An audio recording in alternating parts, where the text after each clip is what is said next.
It's funny how some things just never really lose their allure.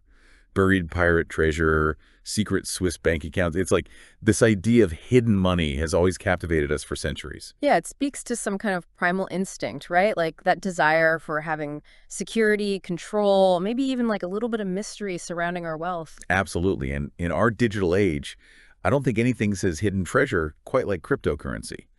But to be honest, beyond all the hype in the headlines, cryptocurrency can feel like a bit of a maze.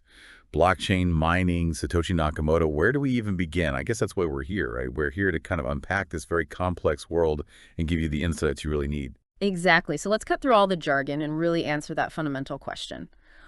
What is cryptocurrency? Basically, at its core, it's digital money, right? It's designed to be used just like, physical cash, but online. I think the main thing that sets cryptocurrency apart is that it operates independently of those traditional financial institutions. So instead of relying on banks or even governments to process those transactions and keep track of everyone's balances, Cryptocurrency relies on this decentralized network of computers. Just imagine it. A massive digital ledger, yeah. accessible to everyone on the network, and it records every single transaction. Okay, see, that's the part that always kind of throws me off a little bit. So it's like one giant public record of every Bitcoin transaction like ever Yeah. made. How does that even work? And is it secure? Yeah, that's where cryptography comes in. That's actually where cryptocurrency gets its name. Hmm. So instead of relying on a bank to verify your identity, your financial history, all that, cryptocurrency transactions are secured using these like complex mathematical algorithms. It's almost like having a digital signature that proves you actually own the funds that you're trying to send. Oh, okay, so no more worrying about a bank having a system glitch or, Yeah. God forbid, like a rogue employee messing with your account, Yeah. at least in theory. Yeah, in theory, for sure. But it's definitely important to remember that this decentralized system has its own set of vulnerabilities, right? Yeah. And it's not totally anonymous like many people tend to believe. That's a good point. So it's not all just digital pirate flags and freedom then. Well, not quite. Actually, Jan Lansky, he's a prominent researcher in this field. He outlined 6 key characteristics of cryptocurrency. Yeah. And these characteristics really help paint a more complete picture of this unique financial system. Okay, lay it on us. What are these 6 pillars of the cryptoverse? Well, we've already talked about decentralization and, of course, the use of cryptography. But cryptocurrencies are inherently digital too, right? They only exist in electronic form. They're scarce.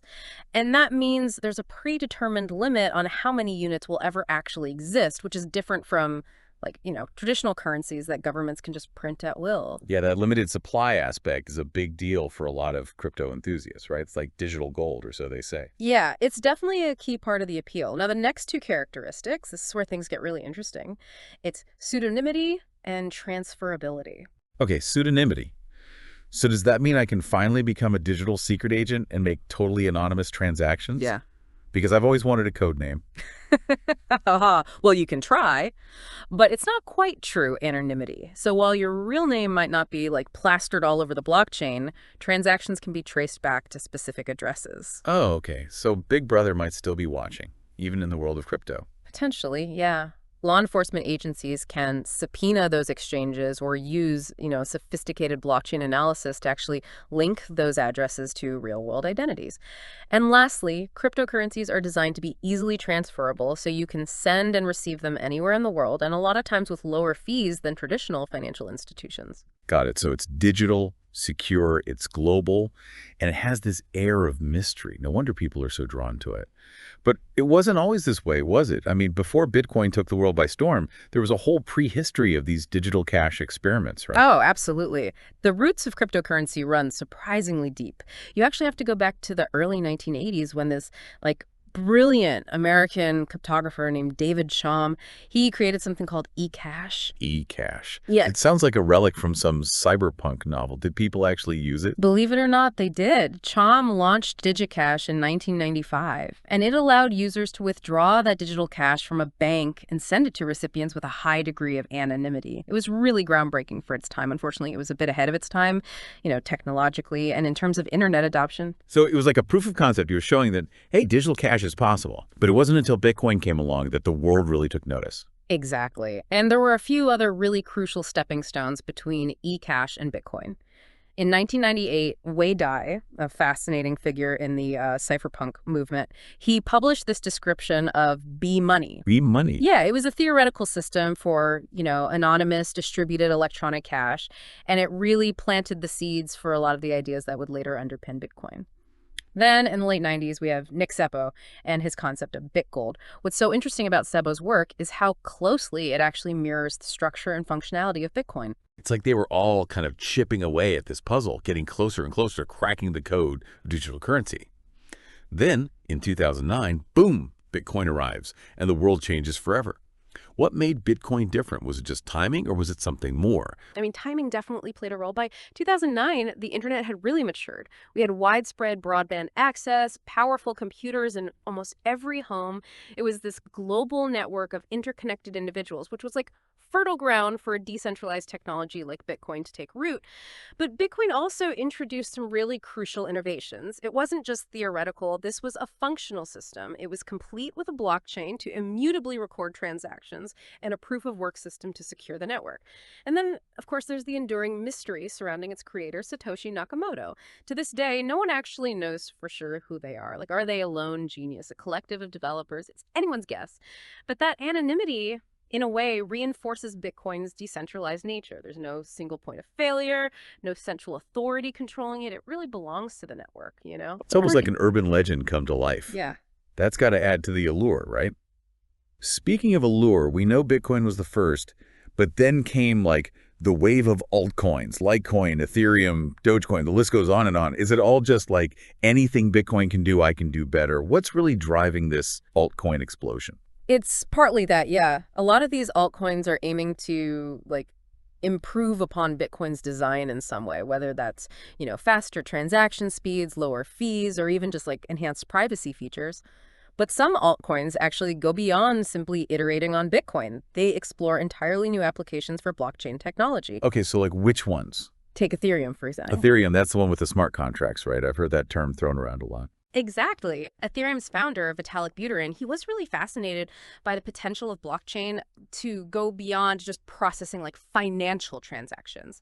He envisioned this platform where you could build decentralized applications or dApps that could revolutionize everything. I'm talking supply chain management, digital identity, really everything. And smart contracts are at the heart of all of it.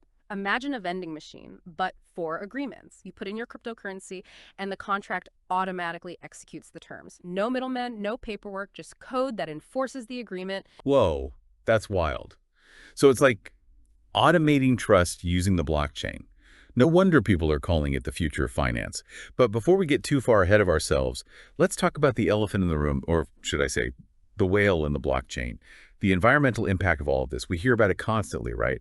The energy consumption of mining, the carbon footprint of crypto transactions. Is it really as bad as some people say? Yeah, it's a super complex issue with no easy answers, and it's something we'll unpack in more detail later on. But to really understand these environmental concerns, we need to understand how those cryptocurrency transactions are actually processed and secured. And that brings us to the fascinating energy-intensive world of mining. Okay, mining. It sounds so archaic. It sounds like something out of a history book, not the cutting edge of finance. It might seem that way, but it's really at the heart of how most of these cryptocurrencies actually function. Imagine this giant digital puzzle that everyone on the network is trying to solve. And this puzzle, it involves these complex mathematical calculations, and whoever's the first one to actually crack that code gets to add the next block of transactions to the blockchain. Wait, so it's like a race, and the prize is more cryptocurrency. Yeah. Exactly. Right. That's essentially what mining is, this computational arms race where miners compete to solve these crazy complex puzzles, and the winner gets rewarded with that newly minted cryptocurrency. It's this fascinating blend of cryptography, economics, and even a little bit of game theory. This is blowing my mind. So it's like a digital gold rush. Instead of pickaxes and shovels, it's computer processors and massive amounts of electricity. And that's where those environmental concerns come in, right? Right, exactly. The more computing power that you throw at these puzzles, the better your chances of, solving them first and getting those rewards. Over time, that's led to this kind of arms race, among miners. They're using these more and more powerful and power-hungry computers. It's almost like they're building these giant digital mining rigs, and they're being powered by fossil fuels. No wonder people are a little bit worried. Yeah. But you mentioned there are actually different types of mining, right? What's this I hear about proof of stake? Something about it being a more environmentally friendly alternative. Yeah, proof of stake, it's definitely an area of, active development and even debate within the crypto community. But proof of stake is essentially aiming to address that energy consumption issue head on by changing how these transactions are validated. So instead of relying on just like brute computing power, proof of stake systems, they rely on something called validators. Validators, so like referees for the blockchain, they're making sure everything's on the up and up. Basically, yeah. Yeah. But instead of like, yellow cards and penalty kicks, validators put up their own cryptocurrency as collateral. It's like a stake in the system. Okay. And so the more cryptocurrency that they stake, the higher their chances of actually being chosen to validate that next block of transactions. And then they get the rewards. Okay, so it's still a competition, but instead of burning through all that electricity to solve puzzles, validators are like putting their money where their mouth is. Exactly. And the cool thing is there's a built-in incentive for good behavior. So if a validator tries to cheat or validate a fraudulent transaction, they actually risk losing a portion of their stake. Oh, wow. So it's a really clever system that encourages honesty and efficiency. That's fascinating. So are all cryptocurrencies switching to proof of stake then? I mean, it seems like a no-brainer if it's better for the planet. Right. Well, again, it's not quite that simple. While proof of stake definitely offers some really significant environmental advantages, it comes with its own set of, challenges and trade-offs. Some people argue that it centralizes power in the hands of those who hold the most cryptocurrency, which could potentially, undermine that decentralized ethos of blockchain technology. Ah, so there's always a trade-off, isn't there? Oh, But it's good to know that there are people out there that are actually working on making cryptocurrency more sustainable. absolutely. And like I said, the industry is still relatively young, so there's a lot of experimentation and innovation happening all the time. Speaking of which, let's get back to how we regular people can actually interact with this brave new world of digital currency. I've got my cryptocurrency stored in my digital wallet, but what can I actually do with it? Well, the possibilities are kind of expanding all the time. I think the most straightforward way to engage with cryptocurrency is through exchanges. Think of them like digital marketplaces where you can buy, sell, and trade different cryptocurrencies. So kind of like the stock market, but for digital assets. Exactly. But instead of buying shares in companies, you're buying and selling units of cryptocurrency, obviously, with the hope that the value will go up. But of course, just like with the stock market, there are definitely risks involved. And I imagine those risks are kind of amplified in the crypto market. It's known for being incredibly volatile. It is, for sure. Prices can swing wildly, even in very short periods. It's driven by speculation, news events, even just sometimes pure market sentiment. It's not for the faint of heart, but for those who are comfortable with that level of risk, it can be, this exciting, fast-paced way to potentially grow your wealth. It's like the Wild West of finance. Yeah. But I have to ask, beyond the trading, the speculation is cryptocurrency actually being used for anything in the real world? Oh, absolutely. We're seeing this increase in adoption of cryptocurrency for everyday transactions. More and more online retailers are starting to accept Bitcoin and, other popular cryptocurrencies as payment. There are even brick and mortar businesses, everything from coffee shops to car dealerships that are getting on board. You mean I could buy a Tesla with Bitcoin? No, that's really cool. Yeah, it really is. And it just goes to show that growing acceptance of cryptocurrency as this legitimate form of payment. And then there's that whole other world of decentralized finance, the DeFi, which is where things get really interesting. Okay, yeah, DeFi, that's the one that aims to rebuild that entire financial system from the ground up, right? No banks, no intermediaries, just code and algorithms. Yeah. It sounds incredibly ambitious and a little bit terrifying at the same time. It's definitely ambitious. DeFi is basically aiming to create a more open, transparent, and accessible financial system using the power of blockchain technology. Imagine being able to take out loans, earn interest on your savings, trade these complex financial instruments, all without ever having to interact with a traditional bank. That's a pretty radical idea. Is it actually gaining any traction? It is, yeah, and it's actually happening surprisingly quickly. We're seeing this explosion of DeFi platforms, and they offer a whole range of services, from lending and borrowing to decentralized exchanges and even insurance. It's still early days, and there are definitely risks involved, but that potential for disruption is huge. It feels like we're really on the cusp of something truly transformative here. But let's be honest, not everyone is thrilled about the rise of cryptocurrency. We've talked about the environmental concerns, the volatility, even just the potential for illicit use. What are some of the other criticisms that are being leveled at this technology? Well, one of the most common criticisms is that cryptocurrency is just a bubble, Hmm. that it's totally detached from any real-world value or utility. Critics argue that it's primarily driven by just like speculation and hype, and that it's only a matter of time before the whole thing bursts. Like a digital tulip mania. I've heard that one before. Yeah, it's a popular analogy. And to be fair, there have been those periods of extreme volatility in the crypto market that do kind of resemble those speculative bubbles, right? But it's also important to remember that Bitcoin has been around for over a decade now, and it's weathered a lot of storms. It's very resilient, and it continues to attract all these new users and investors. That's not going away anytime soon. It seems unlikely. Cryptocurrency has really tapped into something, I think, like a desire for a more decentralized, transparent, and accessible financial system. It's kind of a response to all those limitations and perceived failings of traditional finance. I can see how that would resonate with people, Mm. especially after that whole financial crisis of 2008. Talk about a loss of trust in institutions. Exactly. Bitcoin emerged in the wake of that crisis, and it offered an alternative. This financial system that wasn't controlled by those governments or banks, one that promised greater transparency and autonomy. And that kind of brings us to another criticism, right? The whole potential for illicit use. We touched on that a little bit earlier. Yeah. But cryptocurrency's anonymity, or at least like pseudonymity, Hmm. makes it very appealing for things like money laundering, tax evasion, and just other illegal activities. For sure, for sure. That's a totally valid concern, and it's one that regulators are definitely grappling with. But it is important to note that, most cryptocurrency transactions are perfectly legal. The vast majority of users are not criminals trying to hide their tracks or anything. So it's a tool, really, that can be used for good or bad, like any technology. But with its growing popularity, it's not surprising that governments all around the world are starting to take notice. We're seeing this wave of regulations that are aimed at like addressing the risks and the opportunities presented by cryptocurrency. What's the current regulatory landscape looking like? Because it seems like a bit of a Wild West out there. It really is. It feels like every country is approaching it a little bit differently. Yeah, that's a great way to put it. You have countries like El Salvador, remember. They took that incredibly bold step of adopting Bitcoin as legal tender back in 2021.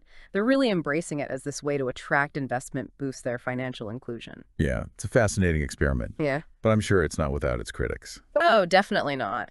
And then on the other end of the spectrum, you have countries like China, which have implemented these really strict bans on cryptocurrency trading, mining, all of it. They basically see it as this huge threat to their own financial stability and a potential tool for capital flight. So we've got everything from full embrace to outright rejection. What about here in the U.S.? Where do we stand on all of this? I'd say it's a bit of a mixed bag, really. We're seeing this patchwork of state-level regulations, and some states are way more crypto-friendly than others.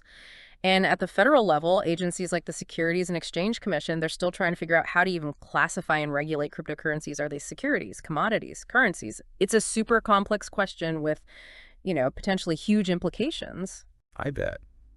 It feels like this whole debate is just heating up, especially with all these like new developments in the crypto world, and they're popping up faster than you can say blockchain.